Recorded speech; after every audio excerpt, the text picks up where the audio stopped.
Nwanne nne ihe ị na-afụ ebe a, ihe a bụ ife a na-akpọ powerline na Lagos. Ụmụgo ndị nwere unu n'okpuru ya, ụmụgo ndị akụ ekwe ndị aka ya akụ, because ebe ọ na-asụ mọfụ ndị Igbo anyị chọrọ inwe common sense. Akpaghalị m na Lagos, ama m ife na-ekwu. O nwechara m ebe nke batụlụ m aka that time na Lagos steeti. Shop asịlọ n'anya na ya mobia golu n'anya na ya for powerline. Nwa amago data na law Nigeria sisi alụ n'ife ebe ọ na powerline ga seba na ma ye mekọlọ the business no ya lawo. Mana ife a na-agwa gị ndị be anyị ji speed na-ego the property. O nwere ihe ọ ya abịa ịfụkata na Lagos na isi na-azụ kedu ife onye mere ndị Igbo ya ka ọ because of na so many of us na-afụ ego, then anyị ada amazi ife anyị ga-eji that money mee. Ịmara na ihe ị ga-eji ego ume were solve social issue na village na town gị. O nwere a lot of people who need to school, o nwere a lot of people who need innovation, o nwere a lot of people who need education, o nwere a lot of people who need mmiri. Invest na something ọ ga-abụ ị na-enye anya asị na ngwa mere ya. Dama ịpụta na Lagos na-enwe istigharị ego ifuru ife a dị ebe a kịta na ọ bụrụ na ị nwere ana na ebe ife agarị agbakwana ala ma alụkpaka ma ebe ahụ bido kwekịta chebe echiche ife ị ga-emedata ana. Ọ bụrụ na ị nwere ụlọ n'ebe ihe agafe, achọrọ m ịgwa gị oge adịla anya gọọmenti will remember you. Ọsọkwa anya bụ na local government chairman that zone dey involve were lesị data na afọ. But the government ga-abịa ihe don't know you. A na-agba a lot of ndị Igbo ọsọ afịa na Lagos but they don't know. They don't know. Gwa m the reason why mmadụ ga-eji wee bịa sị na o nwere property gara n'okpuru ife a kịta ị na-afụ na video ma ijegoro that property ma kwụba ụlọ na ya. Ọ bụrụ nzuzu ka ede.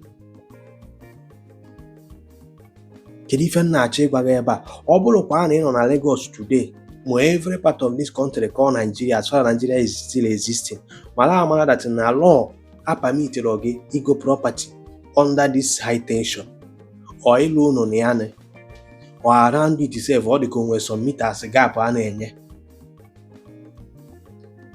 Ngwachakwa gị chọkwa ịma ịchọrọ no problem. Agwa m unu ebe a ọ na 2022 or 2021 ka m gwara unu so that na o nwere a lot of property nọ na Lagos a ga-akụ gboo.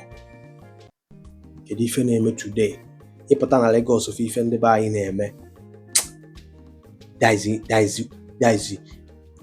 daizi obi a na-agbawa gị. Chegodu side Koto, Ejigbo, powerline side niile sele ihe na akede Jakonde estate wee gbadaba side ebe amata ibu Joshua ọ dịkwa ka side afọ ibukaba anyị anọ that side ọ dịkwa aga or something. Chefuru ife ndị be anyị na-agbachi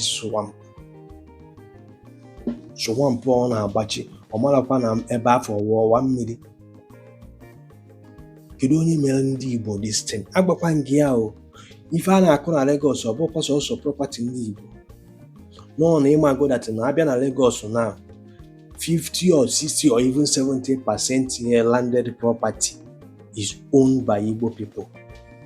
Onya ka nke anyị ji were ada ụda mana mara na ụmụ gwara other people nọ na Lagos nwere property. This guy a na-akpọ Ole of Lagos gịta anụrụ m na apịarị car stand ya na Lagos and so many other people apịagolo their car stand na Lagos. Do you understand what I'm saying? So ana m agwa gị ihe akịta ka o bụrụ ga-eburu na ntị. Ọ bụrụkwara na ị nọ na Lagos bụrụ onye Igbo adị na ya nna gị na ife anyị na-afụ na vidio ma akịta gafere ya, dịkwa njikere ịkachi obi rụọ ya ụlọ. Dị njikere na ị ga-eruzie n'oge adịghị anya. Is either now from now to 5 years because the government will social go, social come. Ị na-anụ ife a na-agwa gị o nwechara nke ọ ya bụ fa na-elesi ndị be anyị na Lagos a na-agwa na gọọmenti dị involve. Igochazie property ahụ wetezie akwụkwọ approval ọwụrụ problem, wete C of O ọwụrụ problem. Ihe a ka a ga na-atọ ọnụ gị analụgo gị ego ya na-agba abụbụcha uto onye Igbo adịza frustrated ijelụba unu ịlụcha ya ọnya ụdị ife akịta na-eme na mana first time. Do you understand what I'm saying? Asụlọ ngịga ego ne mana ịchọọ n'igo jụọ ajụjụ male n'iwu na-aga edike n'obodo anyị maka ndị ụta ife anụ nwee ebe ọ gabele na anụ Naijiria zeele listin. Anwekwara ife ọzọ m chọrọ ịgwa gị, any federal land ọbụla ịrụrụ ife na ya mara ama na ọ bụrụkwa gị nwee ife a because they will surely come for it mbọsị ọbụla president chọrọ ịlụ ọrụ bata.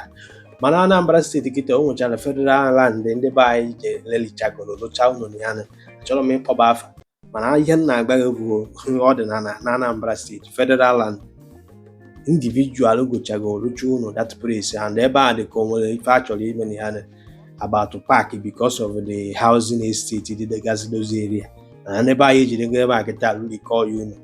Ị na-aghọta na ife anụ na-agwa gị? Kedu ife m na-achọ ịkọwara gị ebe a? Zeelu this power line. Emesịa.